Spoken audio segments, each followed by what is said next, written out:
Hello, everyone. My name is Stephanie Griffin, and I'm the Executive Director of ACMP. Thank you so much for coming to this info session on how to organize a great adult amateur chamber music workshop. I'm pleased to be here on location with Susan Alexander, who's ACMP's board secretary and the chair of our grants committee, and our three distinguished panelists, Javier Caballero, who's the executive director of the Apple Hill Center for Chamber Music, Susie Ikeda, who's the executive director of the Chamber Music Conference, and Nancy Breath, who runs the chamber music program at the Levine School of Music. Or used to. Yeah. And also used to be our grants chair of ACMP. So I'm going to let Susan, our moderator, take it away, and I will see you at the end if there's any questions in the chat. Okay, well, thanks to everyone for coming to this. I hope it will be useful and interesting. I had the idea to do this the very first time that I was involved in evaluating grants for the grant cycle, which is underway now, the community programs and workshop grants program. And I hadn't done that kind of a evaluation before. I'd been involved in evaluations for scientific proposals and for procurement activities in the government and things like that. And a lot of those were, try to weed out the bad ones, find reasons to turn things down. And I sort of came into it with that mindset. And then I realized that's really dumb. What we really want is for all these applications to be fantastic, because the point of this program is to create opportunities for people in the chamber music for pleasure community. And so that I thought, well, what we should do before we have too many more cycles is we should give the people who are not as experienced a chance to hear from people who have organized or involved with long-running workshops that have stood the test of time, and talk about what makes them great and how they came to be, and then give people who have come to the session an opportunity to ask questions. And I expect that some people who are here are people who are thinking about putting one on. Maybe some people already are involved in putting one on and are thinking about ways to make it better. I know there's some people on the grants committee who are, interested in what goes on behind the scenes as we move into our next phase of looking at all of the applications that have come in this year. So that's what we're going to do. I'm going to start out by having our panelists talk about the workshop that they're involved with, and something about a little bit about the philosophy and the way that that workshop works, and a little bit about the origin story of how it came to be. And I think that will be a good start, and then we can get into some more specific topics. So I think I'll start with Javier. Talk about Apple Hill. Hello, everyone. My name is Javier Caballero. I'm the executive director of the Apple Hill Center for Chamber Music in Nelson, New Hampshire. And for those of you who are not familiar with it, we are a nonprofit chamber music arts center that offers our flagship program is our summer festival and concert series. But we are also a year-round arts organization. We are the home of the Apple Hill String Quartet, professional string quartet in residence. I believe it's the only full-time professional string quartet in New Hampshire. So during the year, in addition to recruiting for our summer festival, we offer concerts, we give tours, both domestic and international, and educational workshops. And we are also centered with our Playing for Peace mission, where we travel to places in conflict. We started going to the Middle East and have since we continue going to the Middle East and other places, including Cyprus, Ireland and Northern Ireland, Armenia, Turkey, Georgia, Azerbaijan. So we take our mission of chamber music very seriously, both for all ages. We are inclusive. It's not only for adults. We welcome participants in our summer festival from ages 13 and up. Our philosophy is that everyone has a voice that deserves to be heard and celebrated equally. And we use chamber music as our vehicle to celebrate that and teach that. So our mission is two-pronged. We present world-class performances, but we also education is at the center of what we do, and we believe education is lifelong for all ages. And even though I've only been the executive director for 2 years, I've actually had a 25-year history with Apple Hill. I was a student for 12 summers. I'm a cellist. And then I became faculty. And then most recently, I became the executive director. We were founded in 1971 by Gene Rossow, a cellist from Boston. And very quickly, he started the Apple Hill Chamber Players, this collective of musicians that really have this philosophy of welcoming everybody. Everybody deserves to play and be celebrated in chamber music equally. And when I first came in 1998, I was blown away by that sense of belonging. And now I take it as my responsibility to pass that forward for generations, for the next generations. We've been around for 53 years, and I look forward to shepherding it for the next chapter. So that's a little bit about Apple Hill. Before I go into Susie, could you talk just a little bit about, I don't know, if someone were coming to Apple Hill, what would their experience be like? What do you actually do there? Especially if you're an adult, what happens? So our summer festival is divided into 5 10-day sessions. And at each 10-day session, each participant is assigned 2 chamber groups. Our application process, you send in 2 recordings just showing where you are. It's not really, are you accepted or not? Pretty much we welcome just about all levels. We start at intermediate and up because we don't offer individual instruction. So intermediate level and up, and from the recording, we very thoughtfully assign each participant 2 groups, and the groups are based on level, not age. So that's a very unique thing about Apple Hill, is that, again, as you can imagine, having a session, each session has 60 participants, and the breakdown roughly, it fluctuates year to year, but I would say about 30% of our participants are ages 36 and up, roughly, most summers. And participants are assigned by level, not by age. So that's a very unique opportunity to really make music with peers, which you might not consider peers otherwise. Again, age is something that can be very divisive, and most of us are usually with just whether you're in middle school, high school, college, an adult. Usually you stay in those groups, and at Apple Hill, we're all together and celebrated equally. And while you're there, you receive coachings every day at 90 minutes. In addition to the coachings, we always have community events every evening. We try to alternate between music events and non-music events, like going to see the sunset at Pitcher Mountain, having trivia night, going to town in Keene, New Hampshire, because we are in rural New Hampshire in the Monadnock region. It's very beautiful. So one of our favorite activities is the day off on halfway through the session where we go into town.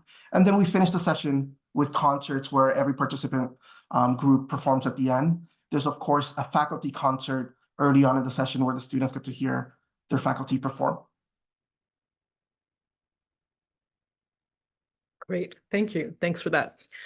All right, well, Susie, you've heard Javier do it, so now if you could tell us a bit about the Chamber Music Conference, about how it started, what makes it different from maybe other workshops. Yeah. Sure, happy to. I wanted to first, though, say, I wanted to just take a moment to say how much I admire the work of everybody on this panel, and I just wanted to give special gratitude to ACMP. I just that your mission is so important to all of us, and the work that Stephanie and your team are doing is just outstanding. I couldn't be happier to be able to spend this time with you all. So thank you for having me.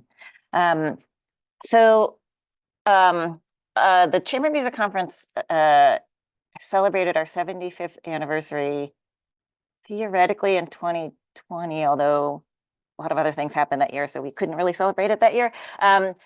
So we're in our 78th year this coming summer.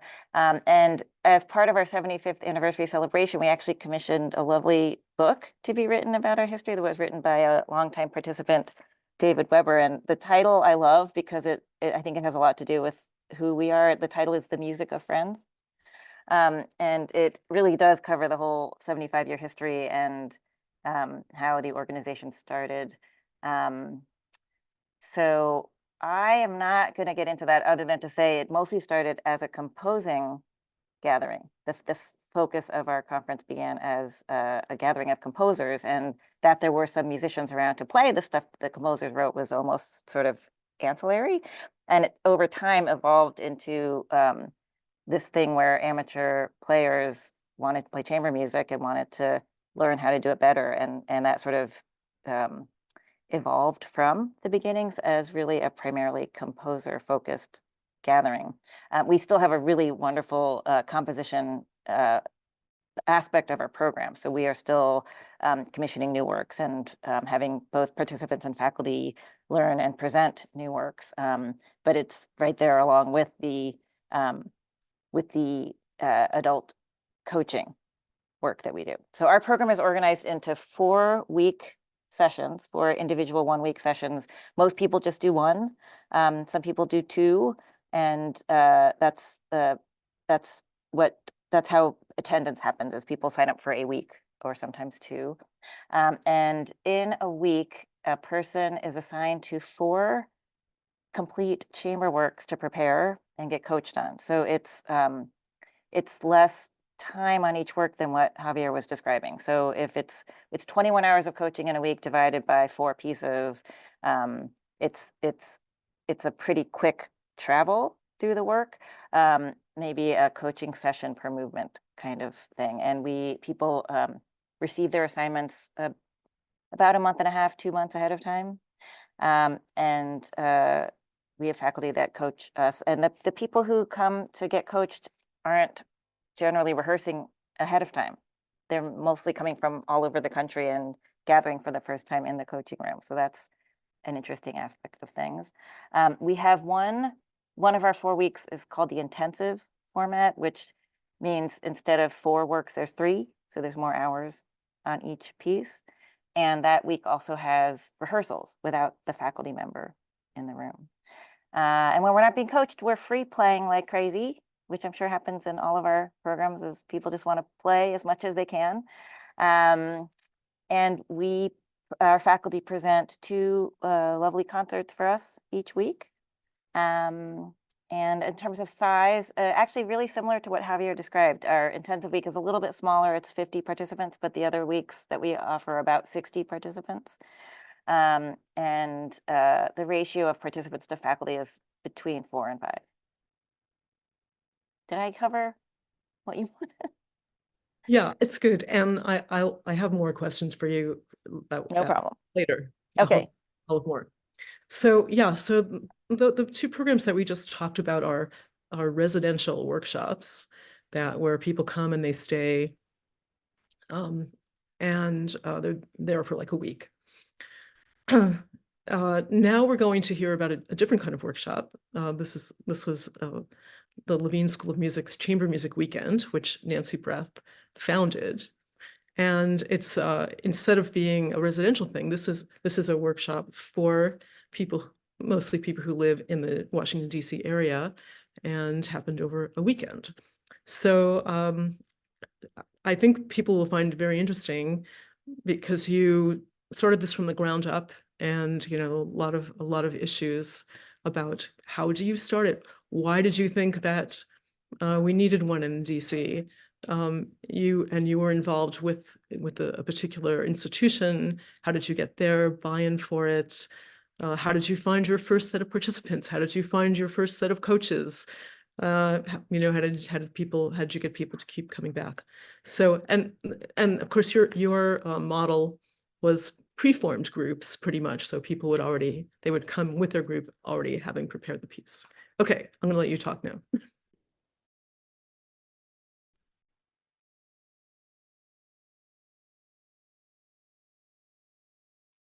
You covered a lot of the important factors, but let me go back a little bit. This is kind of ancient history. And I kept telling that to Susan. She said, okay, never mind, chamber music is chamber music. So I'll tell you how this came about. And maybe some of our attendees are from community music schools. I know that when I was with ACMP and on the grants committee, we had a lot of applications from community music schools. So perhaps you might be interested in how this started. It's in a way, it's a kind of it's a little bit unusual in the good things that came together. It's usual in the things that you need, I guess. So the Levine School of Music, I went there and got a job as a piano teacher, actually even less than 10 years after the school started. So, and by the way, for those of you who are always applying for jobs, here's how I got the job. I went and met the director, whose name was Joanne Hoover, and she liked me, so I got the job. So anyway, I liked her too, and she was a very gifted person with a real mission, multiple missions.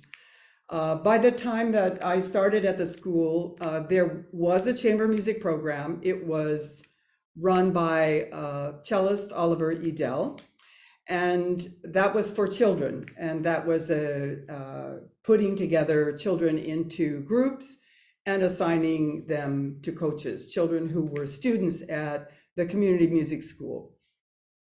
So as I said, my job really for quite a while was teaching piano, but actually my performing job was in chamber music.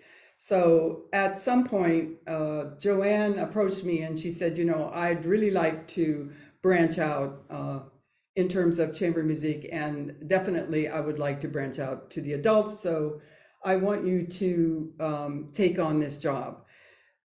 She had such a vision that, for example, she sent me to 2 places to observe the programs. One was Interlaken and the other one was Bennington.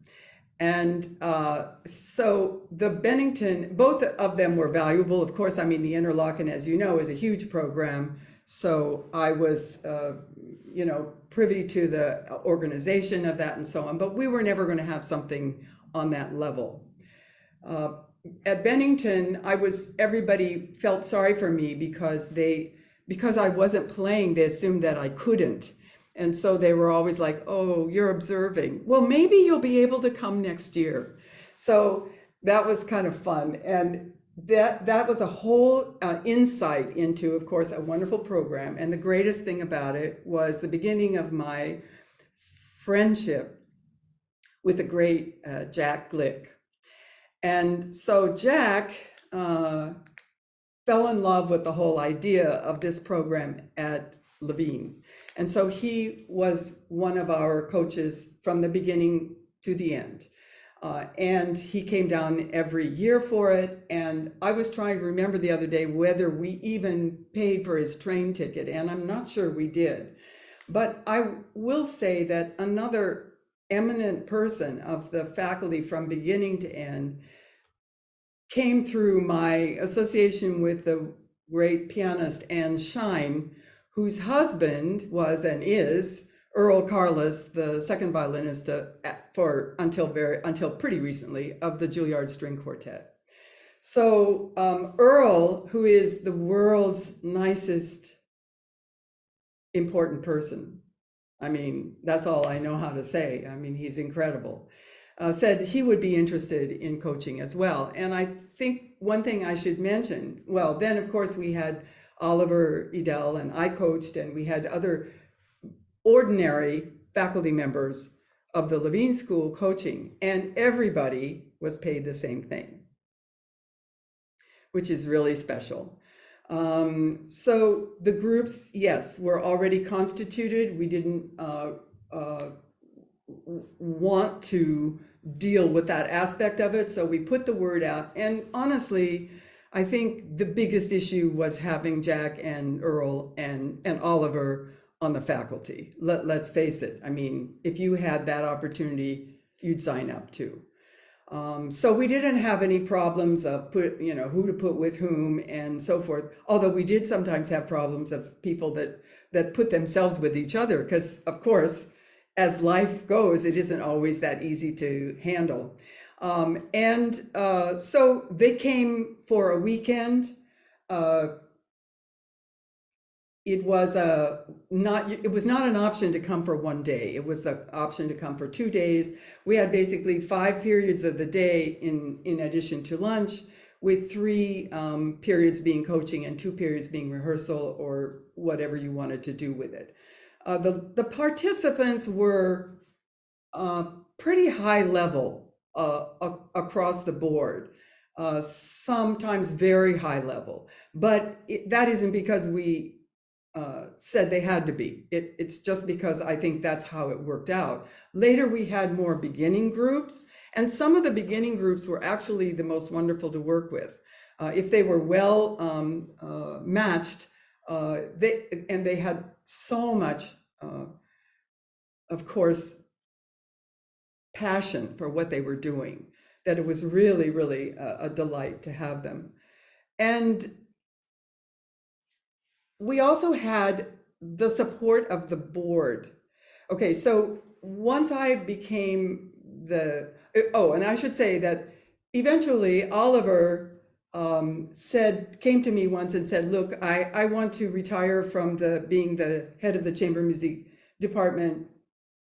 And I'd like for you to take over. And I was very honored and pleased to do that, of course. Now, I mention that because I want you to know that the director of the school, who was not Joanne, I mean the head, the jefe of the whole operation, gave me a salary. Okay, so it was a modest salary, but it was a salary. And as all of you know who are doing these things, it takes an enormous amount of time. So I appreciated that, and it made me a good worker. And the event lasted about 15 years. And the reason that it didn't continue in its form until now is that there came a director who decided that it wasn't that important. Okay, so first my salary went, and then I said, well, actually, I don't have time to do this if I don't get some kind of recompense. And so then, it morphed into other things. Okay, and they still have a program, but they've never gone back to that particular format. And I think they could any time that they decide that it's worthwhile in the community, because DC has a very rich chamber music population, as I know Susan will mention. And so that's the story. It was great while it lasted. Mm-hmm. Yeah, so let's see, I pull out a couple of important ideas from your story. So one thing was to find some key coaches to maybe seed the effort and then the other coaching staff kind of grew up around those people, and those people also knew other people, and that seems like that's how you got started. Another key point was institutional buy-in, and at the time that you did it, I mean, the stars had aligned that the school really wanted to do it. So, and that the commitment of the school really was essential for the program to be successful, and that the fortunes of the workshop, ebbed and flowed along with the interest of the school in doing a thing like that. And I mean, I can say from personal experience that yeah, different people came in, they had different attitudes toward adults and different attitudes towards chamber music. And so, you know, finding good alignment with what the mission of the institution is very, very I'll say important. one other thing, which is, I mean, this is the kind of thing that you say, oh, between the two of us. Well, it's not between the two of us, but I kept a really close tab on what was going on in the coachings. Part of my time I spent visiting the coachings. And once in a while, there would be a coach who was actually kind of more visiting than coaching. And so the next year we asked somebody else to come. I mean, I felt that was very important because our clients were dead serious about this. And, you know, 3 hours a day or 3.5 hours, 4 hours of coaching a day isn't that much. Every minute should be golden. And I believe that it was, with very few exceptions.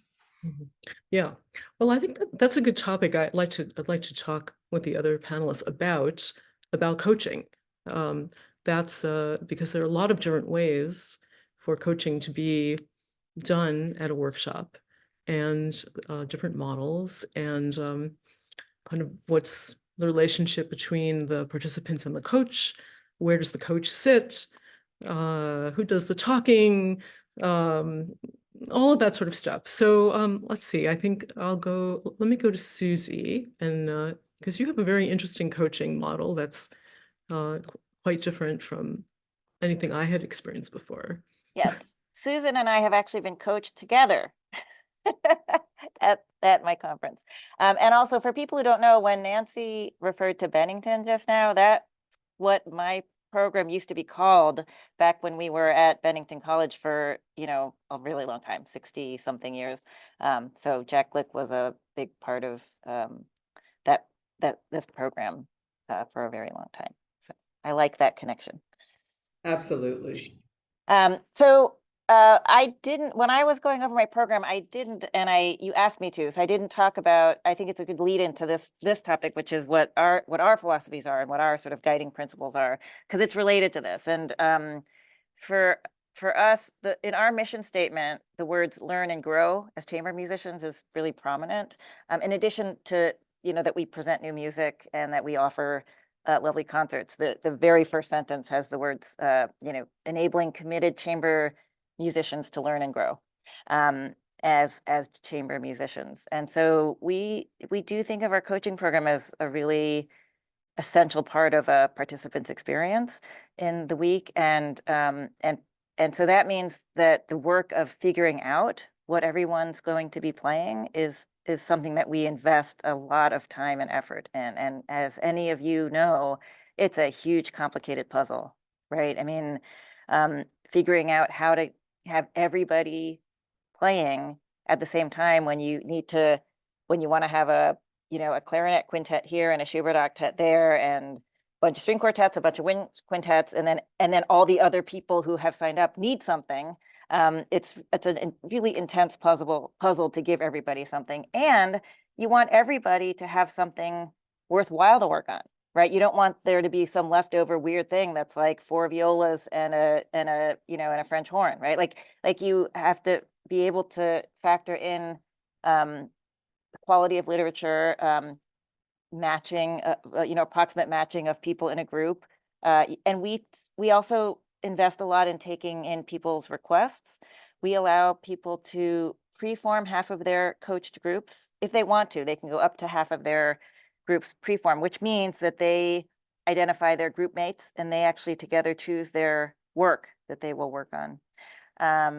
So that's a lot, actually, half of their work to be preformed. And then even if people don't preform, they can also submit lots of requests related to what pieces they want and what types of groups they'd like to play in, or what type of music they'd like to play. And we try to factor all of that in. But as you also all know,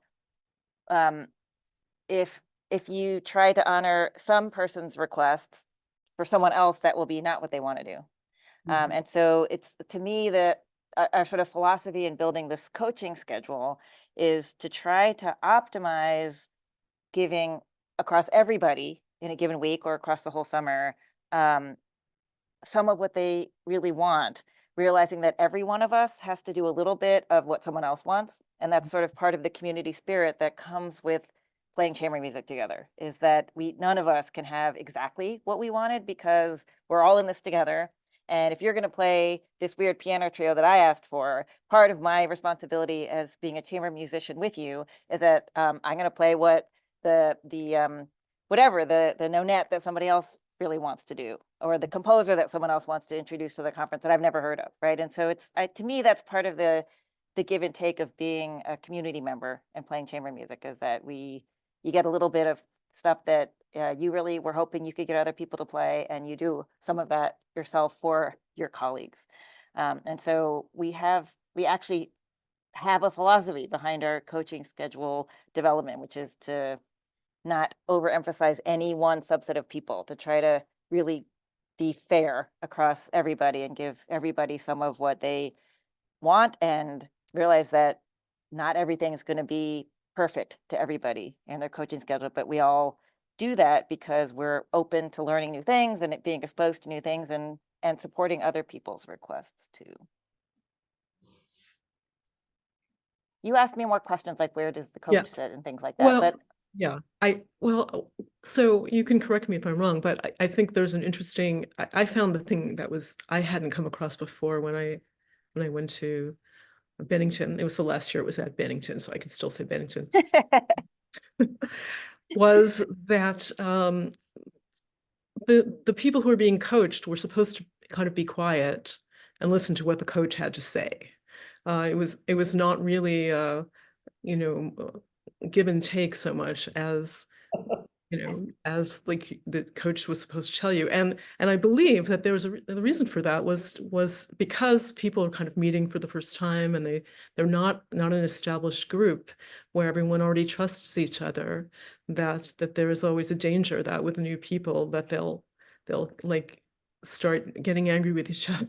And so having the coach be the authority figure is helpful. But anyway, you can give me what you think. Yeah, no, it's an interesting question. We do have in general a culture where we want to first hear from the coach. And of course, the wonderful faculty are asking for input from the players too. That any good teacher wants to know what a student has to say. And so it's not like we're sitting there silent and subservient. But in general, our culture is let's hear what the coach has to say first. Before we jump in and say, like, it's especially considered rude for a participant to criticize another participant. Like that's just, I mean, obviously there are situations where we need to develop that skill. I'm not saying that's an important skill to learn, but in general, we defer to a faculty member to be the one to provide, constructive feedback as a first approach to things. And one of the things we learned when we started our intensive program, where we have rehearsals without the faculty member, is that we as participants, because I'm a participant, all of our administration, except for our music director, come from participants who get coached. When we started the intensive program where we had to rehearse without a faculty member, we realized most of us hadn't exercised the muscle of how to rehearse without a grown-up in the room. And we kind of needed to have seminars to give us ideas on how to do that, because people would say things in the wrong way or wouldn't say anything, and sort of needed to be taught how do you actually rehearse together and make suggestions or offer ideas and try things when most of us had come to Bennington and just let the coach always suggest things and resolve arguments or whatever, resolve disagreements. And so we're thinking about that, and we're thinking about how to develop that rehearsing muscle too, because that's an important part of being a chamber musician too. Yeah. Well, that's very interesting. It's such an interesting philosophical question. All right, Javier, can you tell us what the coaching model is at Apple Hill? Of course. And as you can imagine, there's a lot of similarities and overlap in what was already said. All of our faculty coaches come at the invitation of the Apple Hill String Quartet. They are our co-artistic directors. And one of the things that's special about Apple Hill is that all of our current members of the Apple Hill String Quartet are alums. And myself, as the executive director, I'm an alum. Our summer workshop director is an alum. So the fact that the values that we've learned are at play, and we're very lucky to pay them forward. And the values that we focus on for coaching are 3 specific ones. And these values are always stated at the welcome meeting every session. And those values are: everyone is accepted for who they are. Wherever you are in your journey, that you're accepted wherever you are.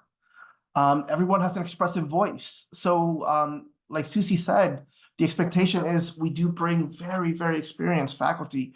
We all want to listen and learn from them. But as Susie said, any experienced teacher knows that chamber music is all about the group voice. And yes, we benefit from having that leadership, but also it's active involvement. It's not passive involvement. So we do believe everyone has an expressive voice.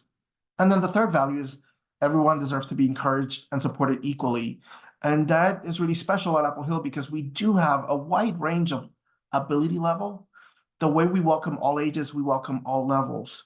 And one of the beautiful things, and I started coming to Apple Hill when I had just graduated high school, and I was starting my music education and music performance bachelor's in college. So I was starting that path very seriously. And I was, welcomed and celebrated in whatever way you would expect. But then so was everybody else, regardless of whether you were pursuing a path of music or not.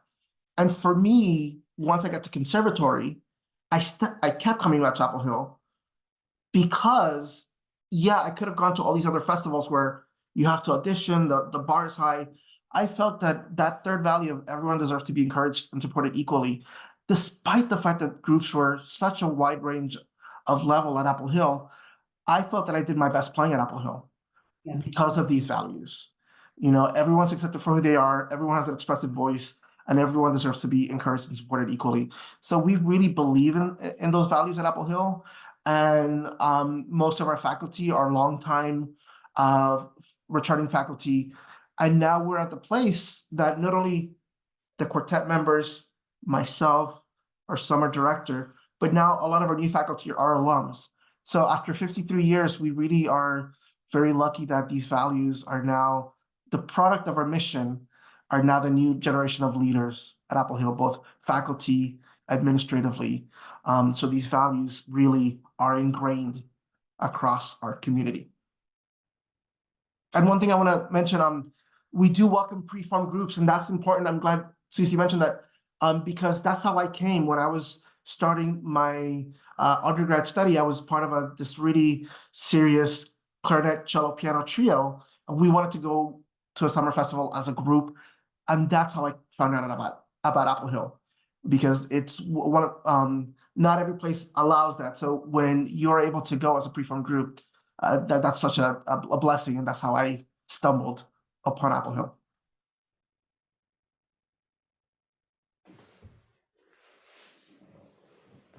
I'm muting in the wrong place.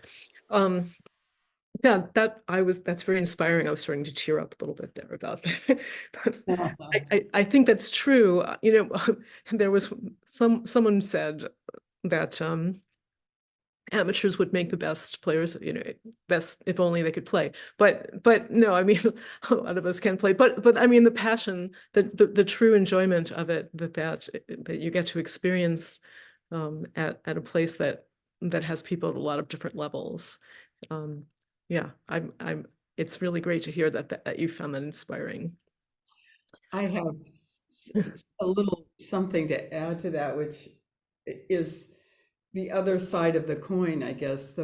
All the years that we did Chamber Music Weekend, one time there was a group that came that included a man who I had never met him before, but by noontime I heard from the other coaches, there's a really bad seed among us. This person was, I didn't know what was going on, and it happened that the next day I was in the I happened to visit that group, and they were being coached by Jack Glick. And if you know Jack, he was a very, I would say, courtly, very old-fashioned, brilliant person with a magnificent vocabulary and imagination. And, people were in awe of him, even though, I mean, he was very kind. He never said anything negative to anybody. But you just, you were on your best behavior in that room because you just felt, you were in the presence of somebody very special, which you were. And I happened to go in that room, and this idiot started complaining about things in a very nasty way. And Jack absolutely cut him to the bone. I mean, it was really shocking because I had never heard him say it. But it was really a case where it was deserved because this person was making other people very unhappy. And, you just don't see that. I think what all of you are saying is the norm. Whether we have different levels or the same levels or whatever, maybe people complain when they leave, but usually they're very, very devoted together when they're in the space. Yeah.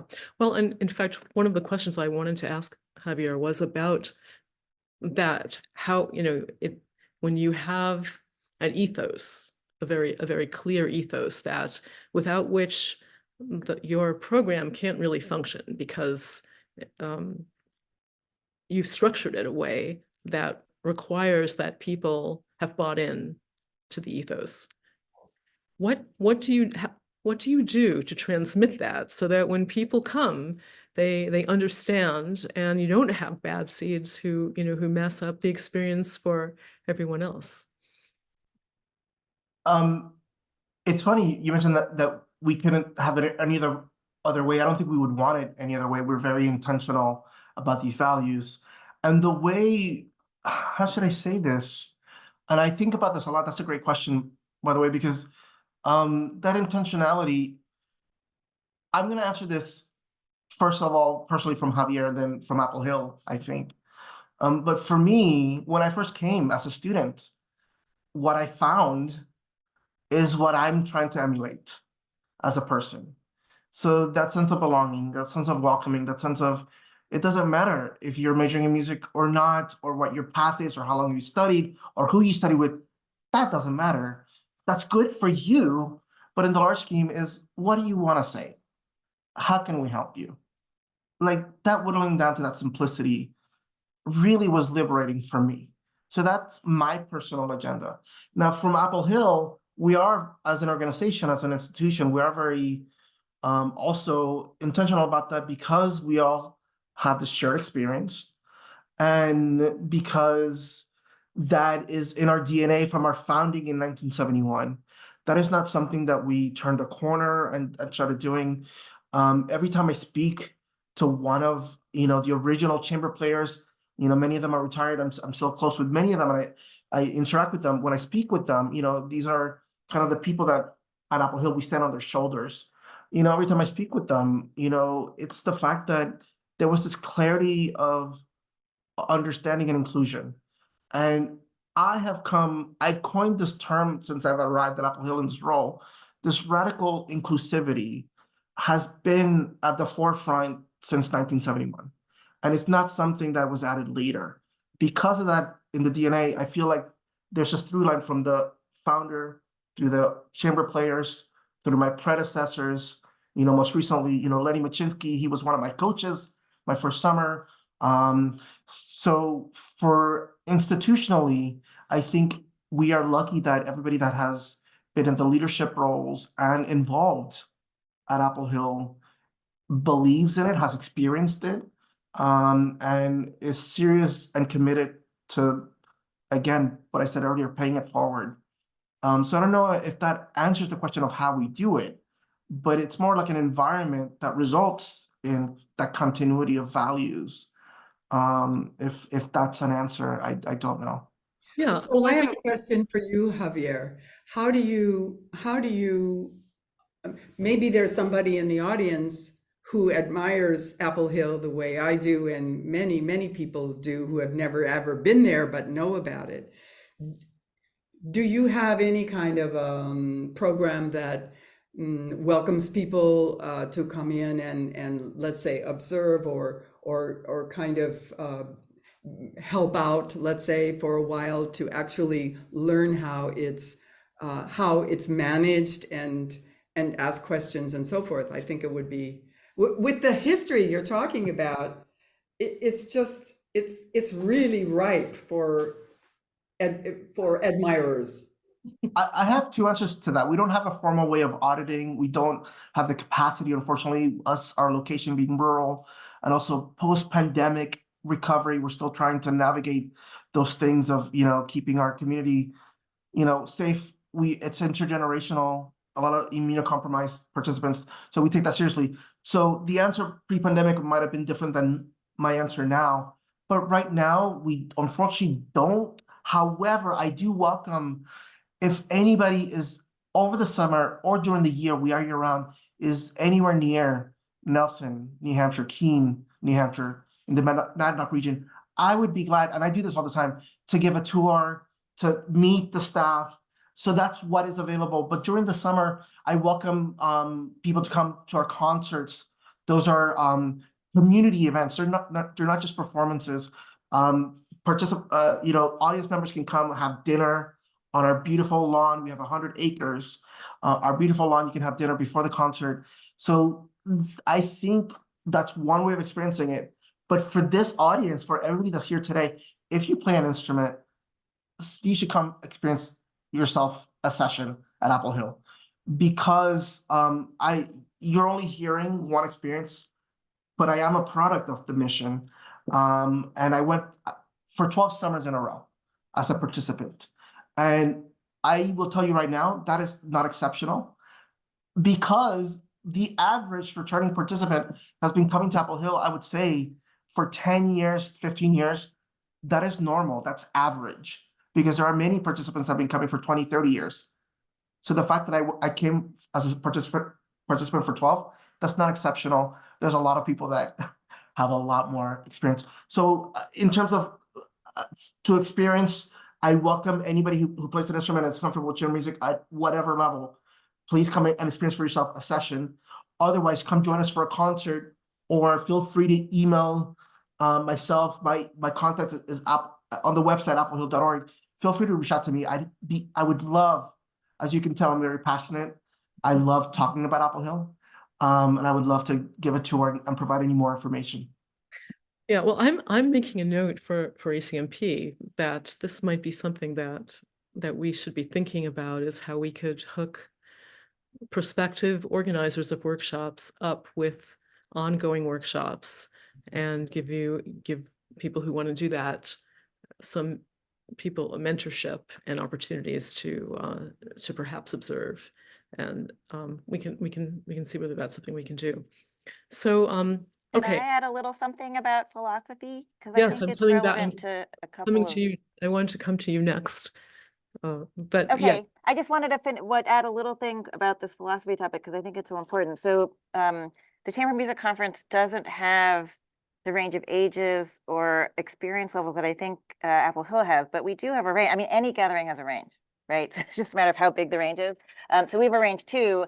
If I had to define a sort of conceptual boundary, it would be just, we need to be able to make a good varied coaching schedule for anyone who comes, right? So whoever wants to come needs to be enough within our range that there are enough other people that there could be groups for any new person, right? And not just one group that's always together, but enough varied people to be able to play with. So we have a range too. But like I said, it's not quite as big as what Apple Hill offers. But in any chamber music gathering, there's going to be a range.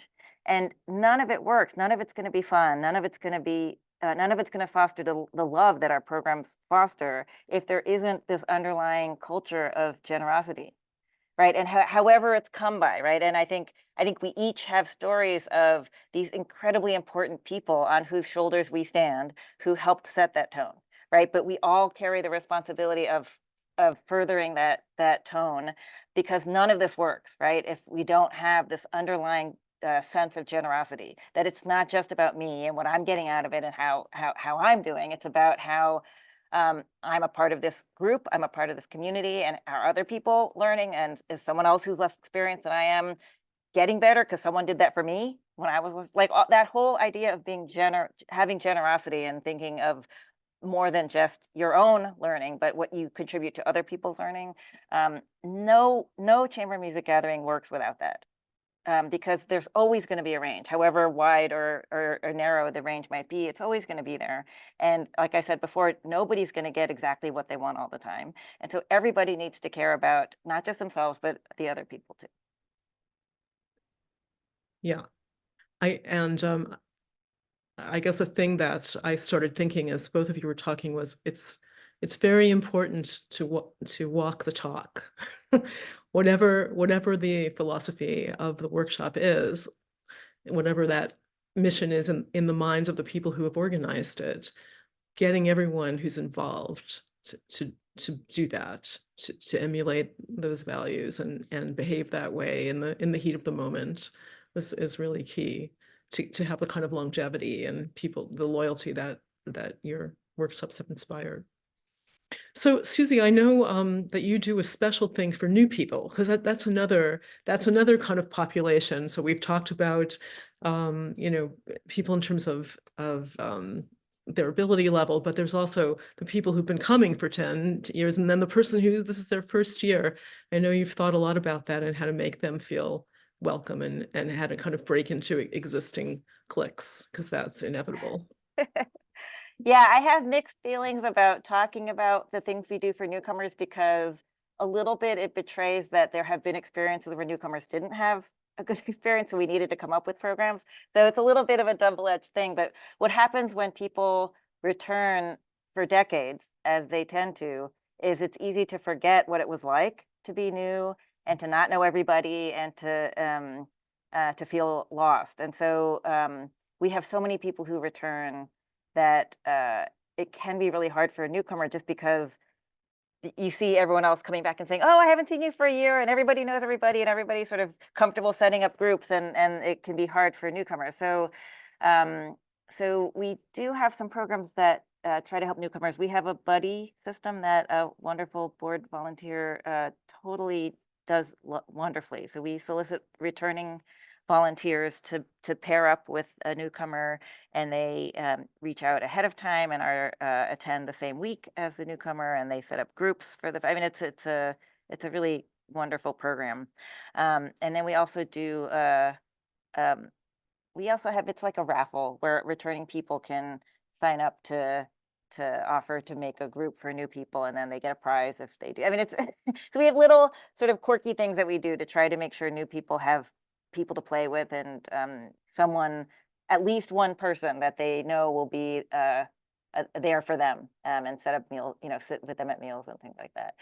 But I think the other thing that has been important for us, and a little bit this wasn't completely intentional, is when we were at Bennington, people were for decades locked into this idea of always going to their same week and always seeing their same friends, which totally makes sense, right? And this is not a criticism, but if you're used to seeing the same people every year for 30 years, you want to keep doing that. And when we moved, we didn't have a choice other than we had to sort of adjust the sizes of some of our weeks, and that forced some people to have to be in a different week than they usually go. So we had this, also the pandemic caused some shuffling. But the idea that some people could have gone to the same conference for 30 years but never met each other is so weird. And so it was actually really enlightening for people to realize that it can be a really exciting thing also to go to a not my usual week and feel kind of new again and not know everybody. And there's a part of me that, like, we have a little bit of a debate going on in our organization about whether to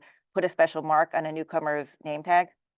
Like, should we flag them as a newcomer? And there's really good arguments either way, right? Like, if you mark them as newcomers, and people know to be extra nice to them and make sure that if they look lost, to help them. But then there's this other argument that says, ideally, if you see someone who looks lost, you'd be nice to them just because they look lost, and it doesn't really matter whether they're new or not new. And ideally, you'd reach out to anybody, right? And we're all in some ways new or insecure. Because I've had second and third year and sometimes fifth year people say to me, could I get a buddy?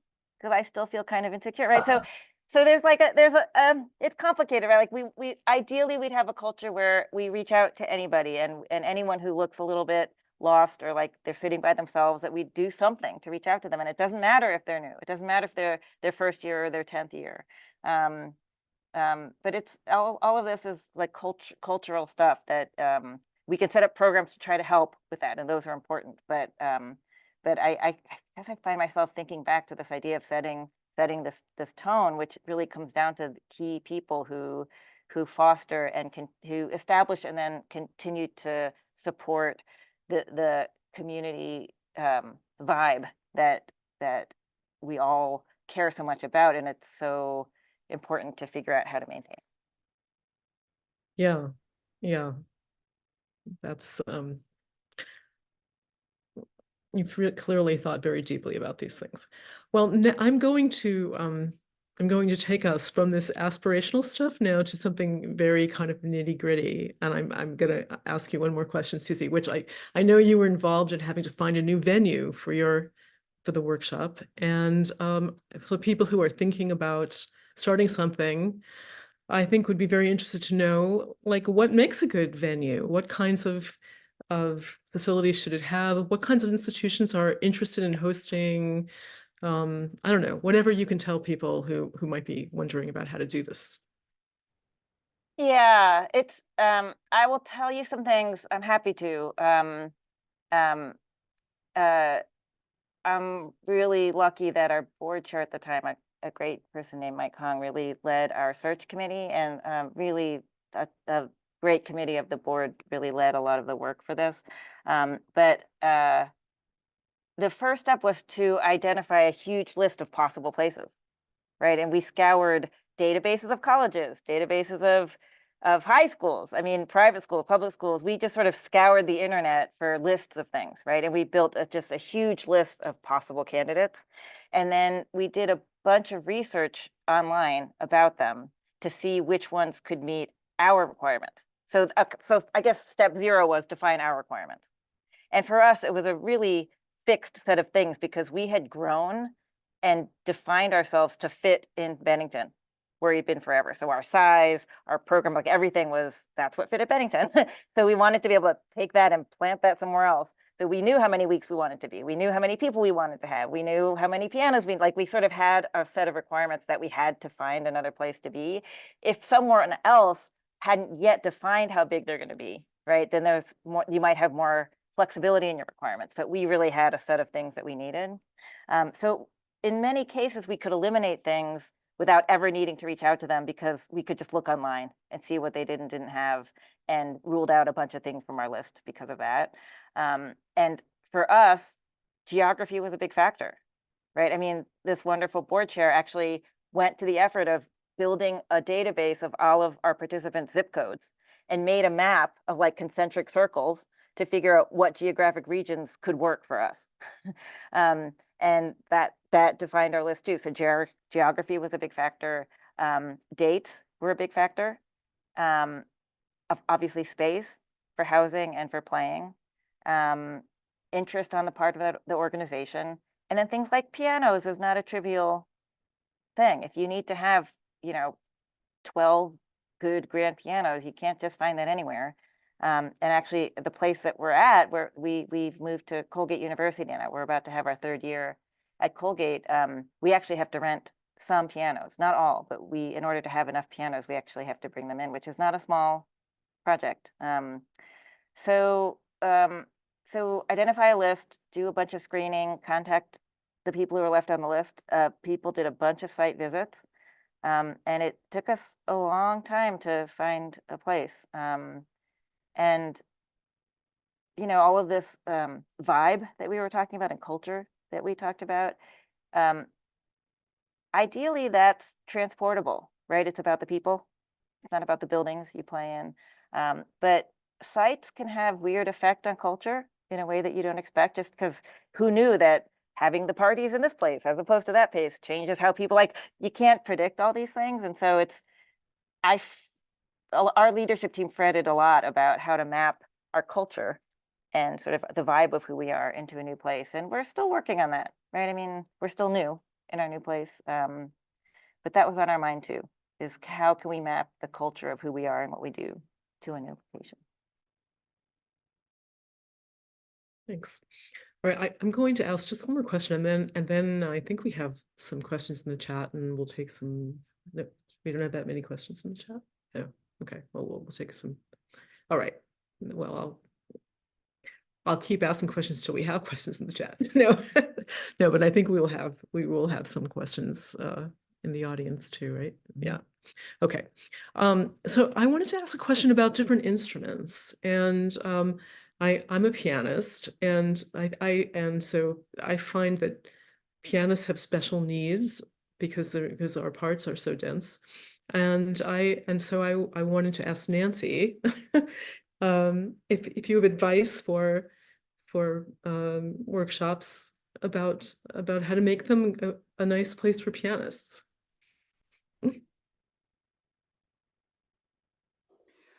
When I was listening to Susie, I was wondering whether the phenomenon of so-called Steinway schools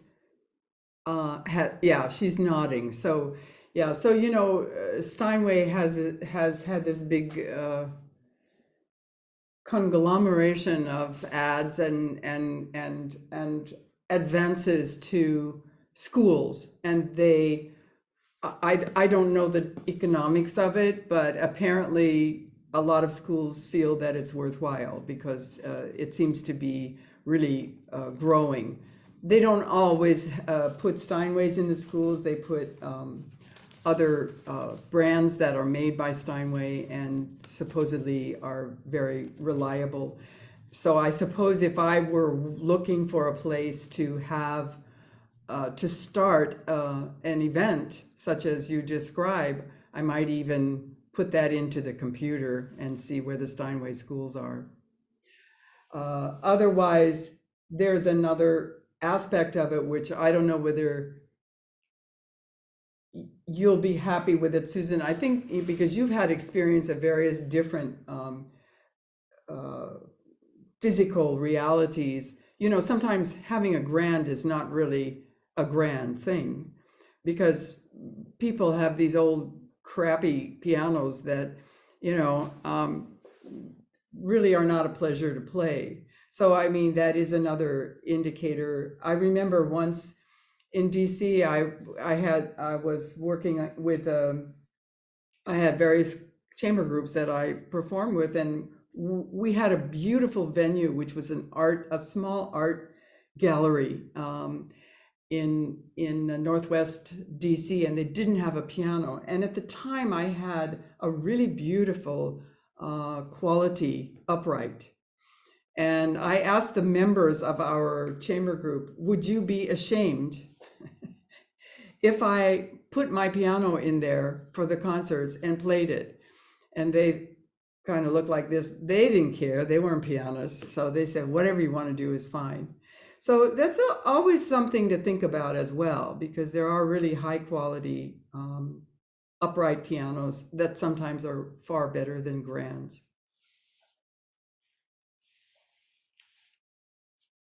What about other instruments? So that's kind of the one more population that we haven't talked about, is how do you put together people who play different instruments? Is there an attempt to mix the strings and the winds more, or do they tend to be easier to just keep them separate? I don't know. And what about repertoire? But especially, in places where it's not pre-formed groups picking their own stuff, how do you dig out repertoire and think about associating with potential participants? Leave that open to whoever wants to respond. I'm going to say something real quickly because I happen to have just spent about a week gathering a bunch of statistics about wind and string participant mixing, because we had gotten some grumblings from our wind players that they hadn't gotten enough respect in terms of what they wish for and what they care about in our coaching program. So I did a bunch of statistics gathering, and learned some things. So if you think about the chamber music repertoire that mixes winds and strings, in general, in general is too soft. The vast majority have more strings than wind players in them, right? So a clarinet quintet, obviously that's 1 clarinet to 4 strings. Even the Schubert octet has 2 more strings than winds, right? So it's, in general, it's hard to find good mixed literature where the numbers are equal or there's more winds than strings, right? It's the other way around. So in order to offer mixing, because remember, if you mix people, everyone needs something to do. You can't like mix half the group and then have everyone else do some weird thing that's like got 1 violin and 7 wind players, you know what I mean? So if you're going to mix people, you have to have a population of participants that in general is at least 2 non-winds for every wind, right? There's no, otherwise the numbers don't work.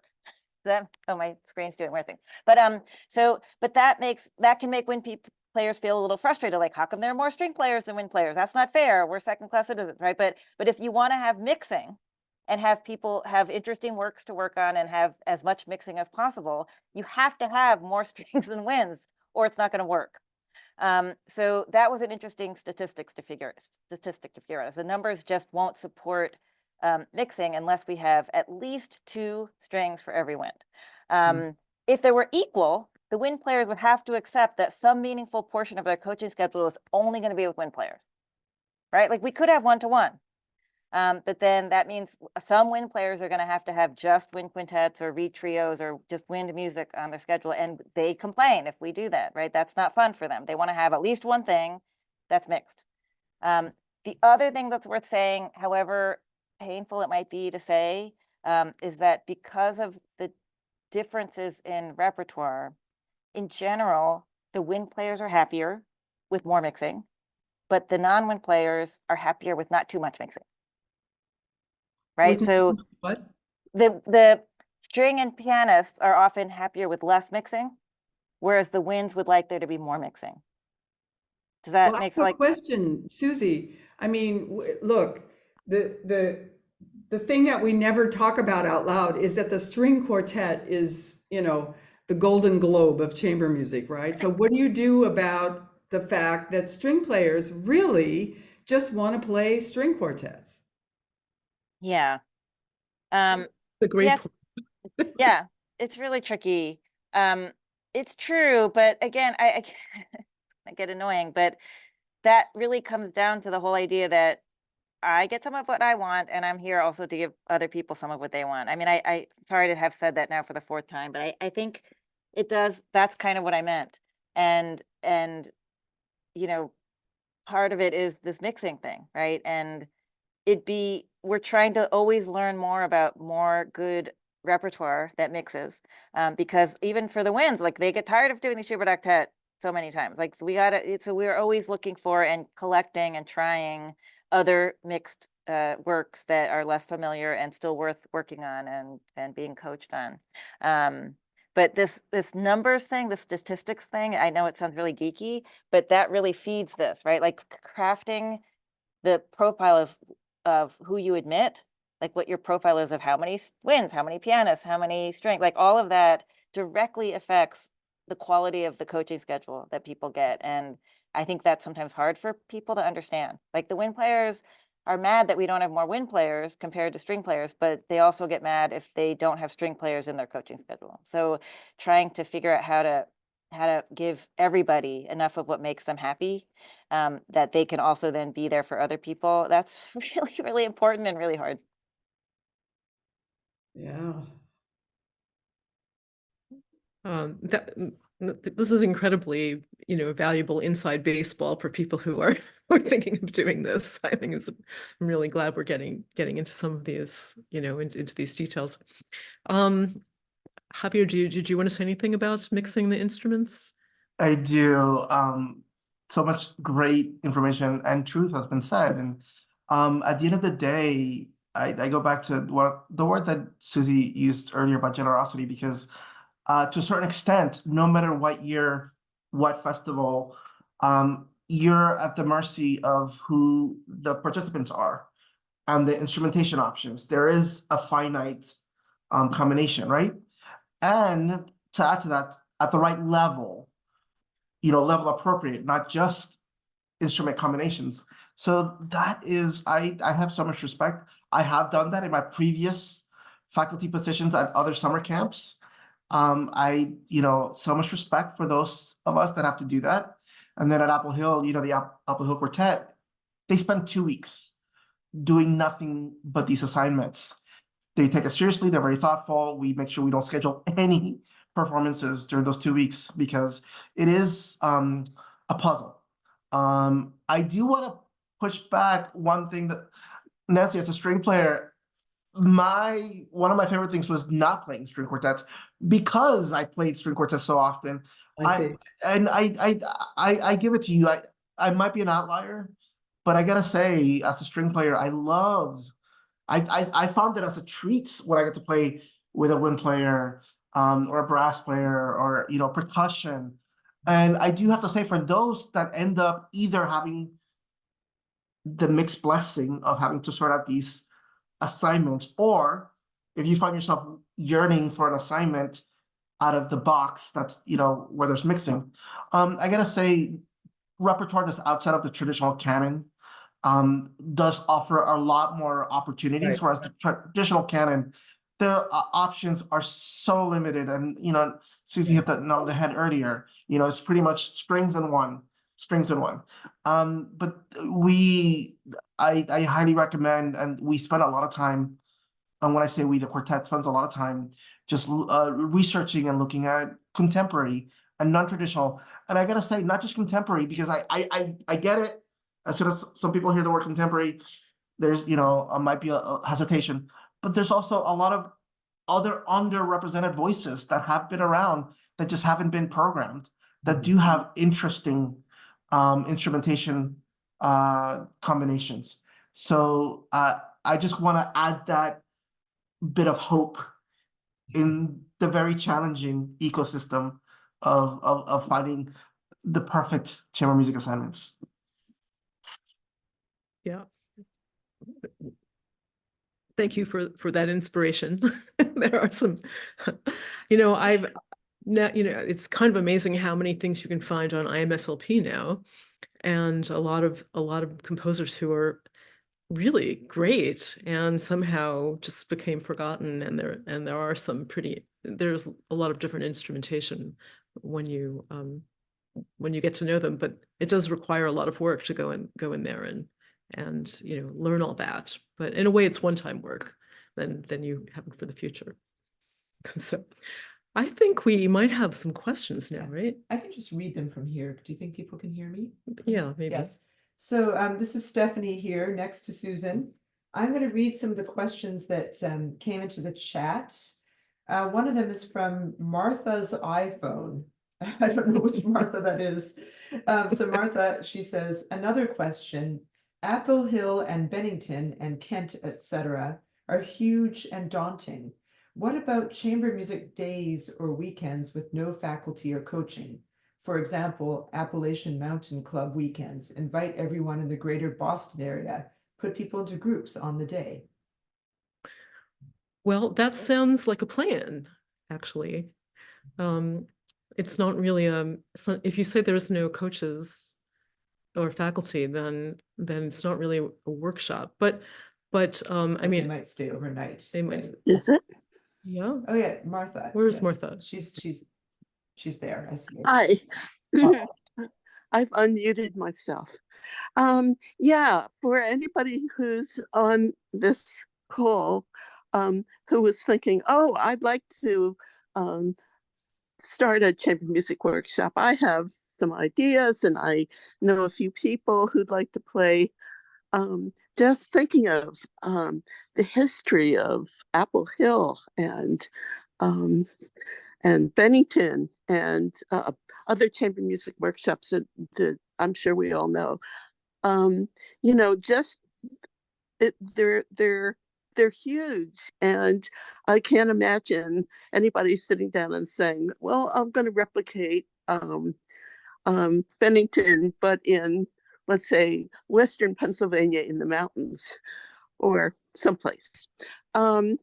but I think there are other possibilities, much smaller scale. And if we take away the requirement that there's a faculty that would give concerts, a faculty that would do coaching, professional players, of course, who are experienced with chamber music and, like to coach amateurs. Take away that coaching. What can you do with not a very large venue and not much control over who's actually coming to it? You can actually set up some quite successful one-day workshops or in the Appalachian Mountain Club model, because they have access to some venues in the White Mountains and Mount Monadnock and so on, very, very near Apple Hill. You can have a very nice, pleasant chamber music event that lasts for a day or several days, and have some limited or perhaps no control over who actually gets invited. Just make sure that your invitation is broadcast. It could be very nice. So are you speaking from experience that you've done this? Oh yeah. Oh Yeah. yeah. Okay. And Yeah. there are other people on this call. Hi, Susie, who've participated in these weekends, and other people, I'm sure. Is this a model that you're willing to support? Well, we do. I mean, we have it's not part of the big grant cycle, but we have in our rolling grants, we have plan grants. And that's really what you're talking about would fall into that category, where the idea is that people come and they get together and they play, and there's no coaching. And people are put into groups, or they put themselves into groups, and there's music, and they go off to rooms and they play with each other. So yes, we have exactly. Yeah, that's what you're doing. Yeah. We support those. That's actually a really important grant. I mean, in the ACMP like grant, ecology, we think of playing grants as being extremely important, because it's often how people meet each other for the very first time, and they're often people who live kind of near each other, so they meet at one of these things, and then they become chamber music colleagues, for life. So it's very, very valuable. So yes, we do support that, and it's good to organize those. Yeah. We had wonderful. I think I just want to say one more thing about that, which is that we had a webinar on how to organize a plan, and the video is online. And the video is online.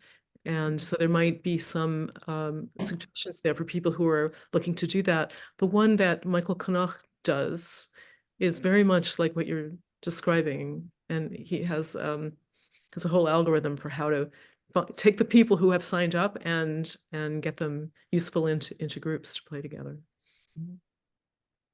Nancy, did you want to say something? What does he do about music? I mean, this is an issue. Two things. One is, if you were doing a program like that, you might start, or an organization might start doing it without piano. That takes away one of the big problems of the site. But the other thing is, and I know that at Levine we have done that sort of thing also. Just come one, come all.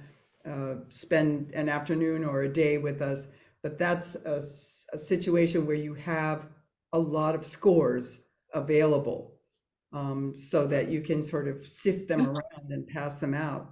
Martha, what do you do about that? Yes, that's an excellent point. It would be very difficult to do this without resources. And one of the resources would be to have a room, have a site with a number of rooms that are suitable for playing in. And it would be wonderful to have at least one and maybe multiple pianos. And it's even possible to rent pianos for a day, although that can be pricey. As for scores, a lot of us have private collections of music that we use when we play at home, and we can bring them on site. But the Appalachian Mountain Club in particular has collected over the years quite a large collection, maybe 100 pieces that are always brought to these workshops, and people, take music and then they play it and then they put it back in a box. Who knew? Well, you guys need to know this. I mean, you know this, so. I mean, I didn't know the Appalachian Mountain Club had a chamber music collection. I did not know. I know. It seems really, this is based on a European model. I mean, the guy who started the AMC's music committee was from Europe, and he grew up there, and he would go hiking in the mountains, and he would bring his lute, I think it was, and organize a little music up in the mountains in Europe, in the Alps. It's just eating cheese, drinking wine, who knows? And when he moved to the US, he started that up again in the White Mountains. That's cool. Great. Very cool. Sounds like heaven to me. Right, Stephanie's going to read another question now. Oh, yes. So actually, we did have a question about what you do if you don't have a chamber music library. So that's kind of been addressed, but actually, I might like to say a few things about that. One of which is, unless your participants are opposed, you could encourage iPads. And Stephen Lustig put a note in the chat about this app that you can subscribe to called Nkoda, Nkoda, which has agreements with many publishers, and you can use that app to download their music to your device and play from it, and it has the added benefit of also not ripping off the publishers. They have agreements with all these publishers, so that's a very good thing to to look into if you're starting something new. Maybe just buy some refurbished iPads. You could use them every year. I got one for $300 that miraculously works. The battery lasts for about 35 minutes, but I have one. Another thing that you've inspired me to think about is I every now and then get emails from ACMP members about what to do with their chamber music collections. They'd like to leave them to someone. So this might be an ACMP project moving forward to collect information from people who might want that, kind of like materials for the arts. I can't have people mail it to me and mail it to people, but maybe that's something we could start doing is gathering that information. Kind of maybe broker some some connections between. May I speak to that? Yes. I have a collection. I haven't given it all away, Susan. I worked for a long time with beginning level chamber groups. So I had a collection of pieces, some of which I put together myself, and many of which I found in old libraries like Turtle Bay Music School in New York City and places like that. And you know what? Nobody wanted that. I mean, I was just amazed. I finally found the Henry Street Settlement in Philadelphia said they would take it.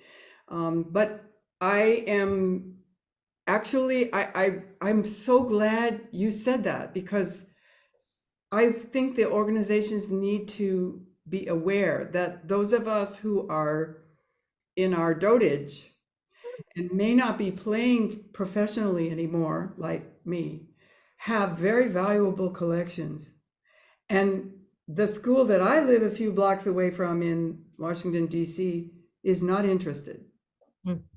So maybe ACMP, I think it's a great idea. Put the word out. Yeah. Yes. Somehow broker it, as you say. I don't know how, but. Yeah. So we had another question. We had a question and a comment that are kind of related. So I'm going to share them both.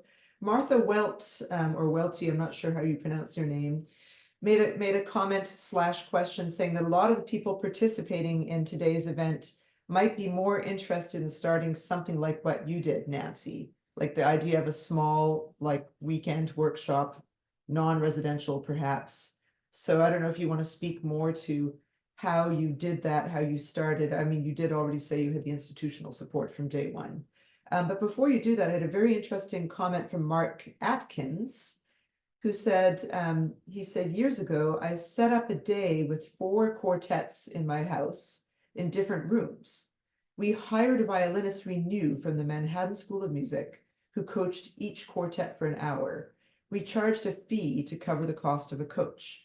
So that's a very interesting approach. And if you look at the ACMP blog, Françoise Longret in Belgium actually recently did something similar. She got David Yang from Philadelphia to fly from Belgium. It turns out his daughter lives in Europe anyway, so he was going to Europe anyway. And she organized a workshop, a 2-day workshop on the Janacek string quartets with him. And for that, actually, she used ACMP's home coaching program to cover. It's a very small amount of money you can get per year, but it's, if you were to start from scratch, you could do something like what Mark did, and you could use ACMP's home coaching grant program to subsidize some of that, I would say, as an idea. But Nancy, would you like to say anything about, like, any advice for people about if they wanted to start like a non-residential weekend workshop? You know what? I think if I were doing that, I would actually look for community music schools, because a lot of them, I mean, we have many in the United States, and not all of them are equipped to have chamber music programs. And it might be a really good PR set up for them. They could either be reaching out to parents of their students or bringing in new people from the community. Because I don't know how, I mean, that idea of having 4 rooms and people playing in each room, I know some people who did that in DC too, and they did that for quite a while. It was just a social event, and afterwards everybody had a glass of wine or whatever, which I think is wonderful. But if you wanted to make it really organized, it seems to me that you'd almost have to start with an institution. The other thing about community music schools is they have, if they're in a big city, they usually have, you know, one in the Northwest and one in the Southwest. And so they might be interested in promoting something that would be away from the center of the city, maybe serving, you know, the suburbs more, something like that. I don't know, you know, it does cost money, doesn't it? So you have to have, ACMP is helpful, but they can't really support it entirely. You know, I think I would look for an institution. What do you think? Could I say something? Yes, let me spotlight. I've been running a chamber music weekend program for, you know, a dozen workshops or so. And what I've done is found a friendly church that would rent us the church for $300 for the weekend, cleaning up completely for services, of course, right? Friday night, Saturday during the day, Sunday afternoon. And we would put together pre-formed groups. We would pre-form the groups, and they would practice the music ahead of time and then come in, and everybody would get 3 1.5-hour coaching sessions, 3 1.5-hour rehearsal sessions, a master class, and a concert. That's it. And we charged $150, and we got coaches from the Buffalo Philharmonic. I'm in Buffalo, that I knew were good coaches, because just being a professional musician doesn't necessarily make you a good coach. Mhm. You can know the repertoire, you can be a fine player, but it doesn't follow that you can convey that to anybody. So I I know these people and I know they can teach. And this has worked out pretty well, but I need to find another venue. And I was wondering what kinds of things where I should be looking. The idea of a community music school sounds good. And I found one church. We have to limit ourselves to 6 groups at this point, because there are only 6 auditorially separate areas in the church. So has anybody found that a public school would rent them the school for a weekend, for instance? Or has anybody got any great ideas for where to rent plausible space? Nancy Switke's raised her hand. Let's join. Nancy, would you like to unmute?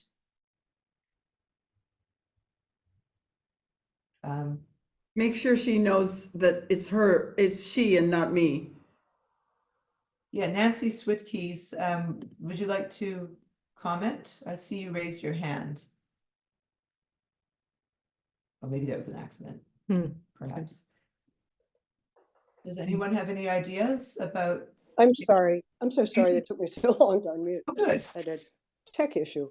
Yeah, this is a great discussion. I've started a workshop for teenagers based totally on Jack Glick's model, the one Susie Ikeda works for, at the Chamber Music Conference. And it's a non-residential. And I'm currently looking for a different venue. I thought of trying to, it seems like it's going to be taking place in a church. That's certainly the best kind of space, I think. But I considered trying to save the $300 to $900 it's going to cost. Mine is a 5-day, half-day workshop, half day each of 5 days. Anyway, I thought maybe I could find somebody with a house that's got 3 auditorially separate rooms and a bathroom or 2 and a kitchen. But the county where I'm doing this is a lower resource county. And I don't think they have the kind of McMansions that are in some of the other counties around. So I would just say the church route is really the best one to go, probably. Oh, I did have the workshop in the American Legion Hall. So places like a VFW or an American Legion are often not used on weekday mornings, which is the time I need the space. So for what that's worth, that could be a good avenue. I will second Nancy Breath's suggestion of community music schools. This past summer, ACMP gave a grant to the other community music school in DC, which is called Washington Conservatory, and they had for the first time an adult summer workshop, 5-day workshop, and I think, it's something that maybe they'd been thinking about in the past, but it actually took talking to people and having people say to them, boy, we really think there ought to be a workshop. There's no multi-day workshop like that in DC. There's not a thing like that. And here we are, the nation's capital, and we don't have that, a summer workshop. And they were like, oh, really? You think people would want to come to it? And we're like, yeah, it would be so cool. And they have their campus at Glen Echo, which was at one time an amusement park. So it's like the coolest place with an old carousel and bumper car pavilion and stuff. And we're like, oh, people would just love that. And so I guess what I'm saying is, if you are a person who is thinking that you would like to organize a workshop, there may well be a community music school in your area where there's someone wondering whether there would actually be demand for such a thing, or thinking, well, I don't really have time to, as the chair of the chamber music department, I don't really have time to do this. I'm too busy teaching. But if someone else was willing to do the administrative work to do it, then we would be willing to host. So I would encourage you to reach out to institutions in your area and see whether there might be interest. You know, that's a great point, Susan, because of this, because I was saying, oh gosh, everything like this costs money. But the thing is that dedicated adults, citizens of an area might very well be willing to do the administrative work gratis in order for the pleasure of having such a thing. I think that's a marvelous idea to actually possibly approach the head of the X department, who, as you say, is bound to be a teacher, trying like crazy to make a living on their measly little, you know, salary or hourly rate. What a good idea. So Peter Opperly, our board chair, has raised his hand. Peter. Am I unmuted? I just wanted to offer that because there was a question in this thread of discussion about using schools. Actually, one of the workshops that I've attended quite a few years is in Lake Placid in New York, and they've been in existence for a couple decades, and they've always used the town's high school, admittedly in the summer, but it worked out very well because it's empty during the summer. They use it for a week. There's an auditorium, so that's good for performances. There's certainly many classrooms, so you have acoustically separate areas to rehearse. There were a couple pianos. I think they did have to bring in the occasional piano to beef that up a little bit. But most high schools have some pianos that are decent enough. And actually it worked very well. So for the person that asked that, there are existing excellent workshops that do use that model. Interestingly, just as an aside, they one summer just a few years ago, the high school was undergoing significant renovations. They moved it to a local church, which was a challenge for some of the reasons mentioned before in terms of finding acoustically separate areas within the church sort of basement and other areas.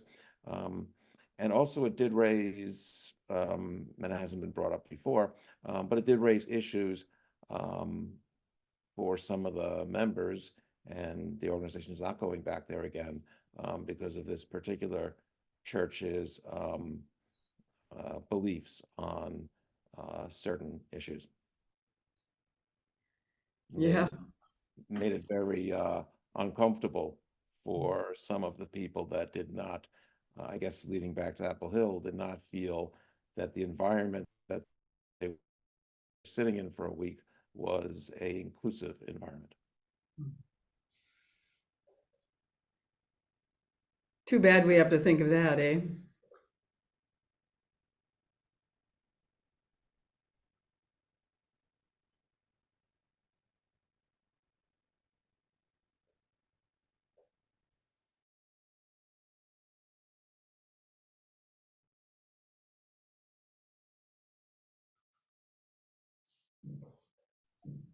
I'm sorry, are you waiting for me to speak? Why did it go quiet? Are you waiting for Nancy Switkus or somebody else? Susan, I think you're on mute. Oh, I wasn't. Yes, that's I wasn't true. trying to speak. Oh, Speaking. Oh. Oh, yes. So the question. Oh, I see. You were speaking. I'm speaking through. Sorry, your I forgot computer. that. I forgot Yes. that Stephanie was speaking through This my. is, so yes, yeah. we have a question. I am speaking through her computer, so we don't have feedback for this whole time. I'm literally right next to Susan. So sorry. Lorraine's iPhone has a question. Where are some places to advertise a chamber music workshop? And before we open it up, I want to just endorse ACMP's events and workshop directory, which is free. And a lot of amateur musicians look at our site, like, because we have over 3,000 members and growing. So that's a really good place to start. Another very exciting thing, over the past 2 years, we now have an affiliation with Chamber Music America. Their workshop directory is only for summer programs, but if you're leading a summer program, they also accept submissions from our community, and that's going to come up very soon, in early February. I was just waiting. They just had their conference. When they've recovered from that, they're going to send me the form for that. But now I'd like to ask Nancy, Susie, Javier, any other places that you know of that you advertise your workshops? I'm happy to go first, and one of the answers I'm going to give is pretty predictable, but it's also, I think, still relevant, and it's how I found out about it, is through magazines, particularly, you know, for me, Strings Magazine, The Strad. I'm a cellist. That's how I found out about Apple Hill when I was looking where I could go for as a preform group. They have these comprehensive listings. Again, these magazines have special editions that focus on summer festivals. So if you're doing a workshop that's outside of the summer, I think they probably do have other editions where you can do it.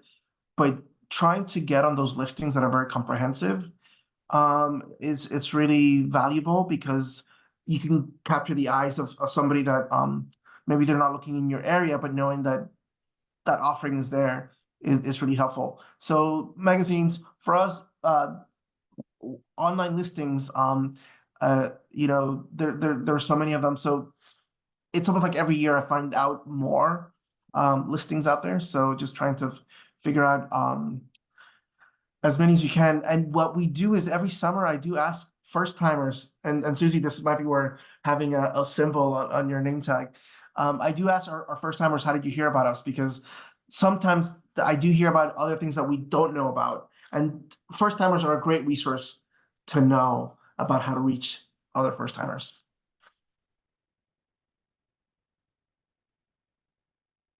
Also, American String Teachers Association also has a guide, I think, and I don't know when the deadline is to submit. Do you know about that? That's of course only strings, but yeah, it all depends on whether they have a dedicated summer issue. For a lot of the summer issues, some of them get printed now, so they'll have the deadlines November, December. But some of them, their deadline, you know, they go to print in April. So right now it's the perfect time to apply, depending on when their edition comes out. But I know for a fact in November, December, we send in some of our ads. And then right now, January, February, we send in the second wave for the ones that are being printed in March and April. Of course, we have a deadline of May, so that's kind of on the late side for us. another general place that you can go is MTNA, Music Teachers National Association. It's way overwhelmed by pianists, but there are other instruments also. And I think the value there could be that you're really actually connecting with teachers. And there are a lot of teachers who would love to play chamber music, especially, you know, in summer times when they don't have so many students. MTNA. And Yeah, with all that, Nancy, sorry, just to say that many teachers teach adult students. I've taught students of all ages, so it's great for me to know what offerings there are for all ages. So. Yeah, well, and to that point, a lot of counties have associations of music teachers, as well as the national organization.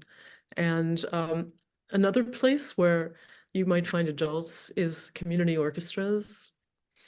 ACMP has recently been thinking more about community orchestras and how to convert those orchestral players into chamber music players. But I mean, some people just join community orchestras in order to find people that are eventually going to leave the orchestra and play chamber music with. So that you know, that can be a place. And then of course, community music schools is a huge source of people for these kinds of programs.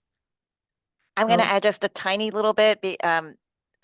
We're often needing a particular instrument, right? So it's not always like in general, we just need tons more applications. It's more like we need a particular instrument or a particular category of instruments. And we're lucky that we have a really great recruiting team, many of whom are actually on this call, who use their networks and their orchestras and their, you know, their their friends and their teachers and their students, and sort of and are organizing ACMP play-ins and their own sort of less formal play-ins to get to know people in their areas. They're doing all the things that we do to get to know people to play with and to figure out how to expand our own personal chamber music playing networks. And so having a sort of almost tree of people who you can reach to, who can help feed you ideas, but who are also just actively building their networks of chamber music players in different age directions and, different instruments and different ability directions. I feel like that's a really good way also to find people. That's a great point. So Martha Welte, you had your hand up. Do you have a comment or a question? I was just going to say that I do a lot of recruiting through my local orchestras. I play in several, and I'm president of one, so that's our workshops are under the umbrella of the Amherst Chamber Ensembles, which has a chamber orchestra and chamber concerts. And after people work on these things in the workshop, often they play them on our chamber music concerts for the public. But that's what we're up to. I was just going to mention the orchestras, then someone did, so I put my hand down. Okay, thank you. Thank you, Martha. All right, well, I have a direct message to me that says, so far this webinar has been 100% US focused. That's true. What about mentioning numerous European workshops and a chance to mix tourism with playing and learning chamber music? And that is a good point. I mean, this is kind of what I was saying about Washington, the Washington Conservatory, that people would want to come and would maybe want to come to DC. And yeah, these maybe Stephen, I think you would really like to say something about this. So why don't you unmute and reveal yourself? Thanks very much. I'm talking from London, and I know Susan and Susie. I went to the Chamber Music Conference for over 40 years, and I will continue going. I've also gone to a wonderful chamber music conference in Austria called Alpen Kammermusik, run by Americans, which is a chamber music workshop for amateurs and conservatory students, where unlike CMC and Apple Hill, the coaches coach while playing in the group, which is a very interesting model. And I think a lot of amateurs will agree that one's standard gets pulled upwards if one is playing with professionals. But a lot of people who attend those European chamber music conferences, and I have many friends who go to one in the Czech Republic run by the Martinu Quartet, and there's numerous workshops all over Europe. A lot of are Americans who then combine tourism with going to a good chamber music workshop. So I just felt that sort of opportunity should be mentioned. Obviously, it costs more. Another American organization that runs chamber music workshops all over Europe is Scherzo, which I'm sure many of you know. So I just, get out of the United States, see how the rest of the world lives. Thanks for that. So actually, to Stephen's point, since this this panel discussion is about how to start a workshop, one thing that we didn't talk about in terms of venues are places that are set up for tourism, like for example, hotels have conference rooms and things like that, or some sort of tourist resort or something. There's a new brand new workshop that just popped up in the ACMP directory that's in the Caribbean, and it's called Island Sonata, and it's at a retreat center, and I want to go. So that's another thing to look into, actually, is if you're starting something, whether it's in Europe or the Caribbean or South America or anywhere, is to look at places that are outfitted for tourism. And you might find a place in a less expensive country as well, where you could do that less expensively and try to have some local participants, but also something that's affordable for people internationally from, say Europe or North America or South America to come to. This is destination chamber music. Can I just give one more plug to the ACMP workshop directory, because it has everything. It has all over the world, events all over the world, and it's incredibly comprehensive. It's incredibly easy to use both as a lister and as a searcher, and it's free. And so it's the most amazing resource. You don't need a subscription. I mean, it's fantastic. And so I think thank you for that, first of all. And also, I'm often speaking to people who, my workshop might not be the right thing for them, and they want suggestions. And of course, I'll mention things that I know of, including the workshops, the people that are in this panel. But I also always send them to ACMP for many, many, many reasons. But if you're not listed there, you should be. And if you're looking for something, that's a really important place to start. Thank you, Susie. Oh, we have not paid her to say any of these things.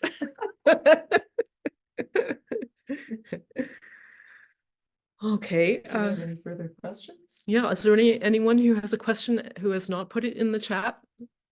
And just raise your hand. Stephen has a question. Oh, Stephen, okay. Stephen, please unmute. So I put something in the chat. I'm curious about the whole sight reading aspect of free playing sessions at chamber music workshops, because in my experience, it's often a rude and sometimes embarrassing shock for people who are good players who are then invited into the free playing sessions and find themselves surrounded by people who can play anything and they can't sight read. And it's an awkward situation. And I don't think I've overlooked it, but I've never seen on an application of a workshop ability to sight read well desirable.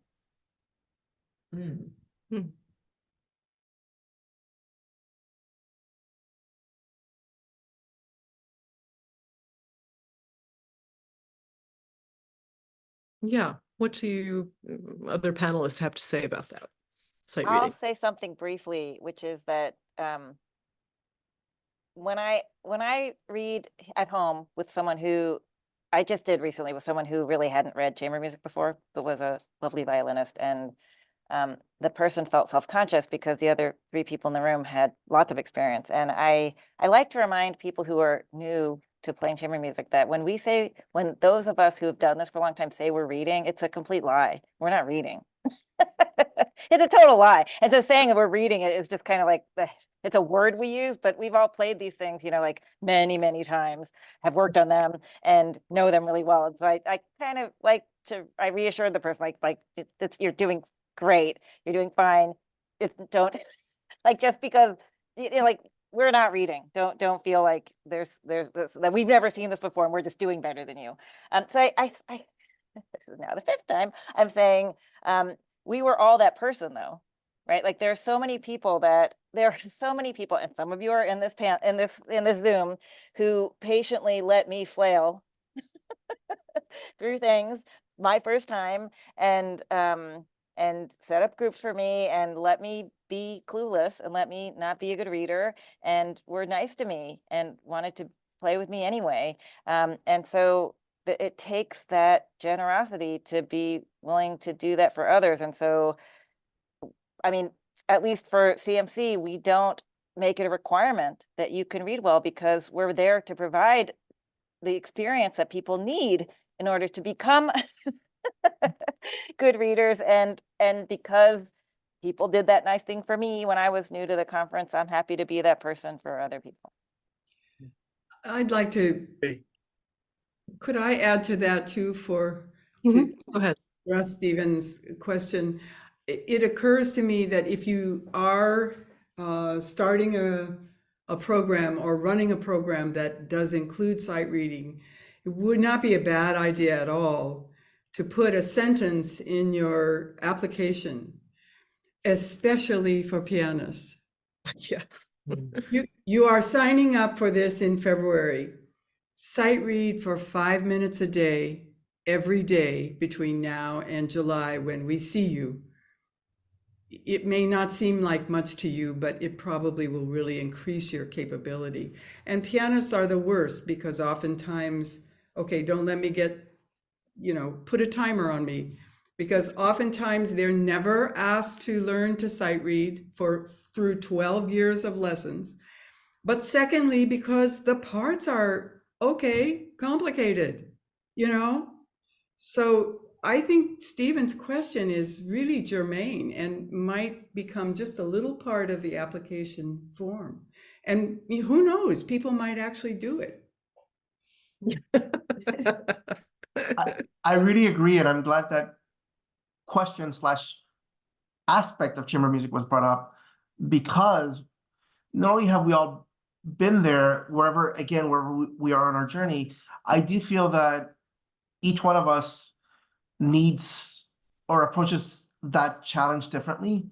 And what we do at Apple Hill is we don't require it, but we essentially kind of just provide such an open door policy that is almost irresistible to try sight reading. We have a very generous library over the years that we've accumulated that is open the whole 24/7. I mean, not 24/7 because music stops at 11 p.m. But it's open the whole session, and we encourage people to go in and read and get together. And I did that almost every night of the 12 years of sessions that I was there.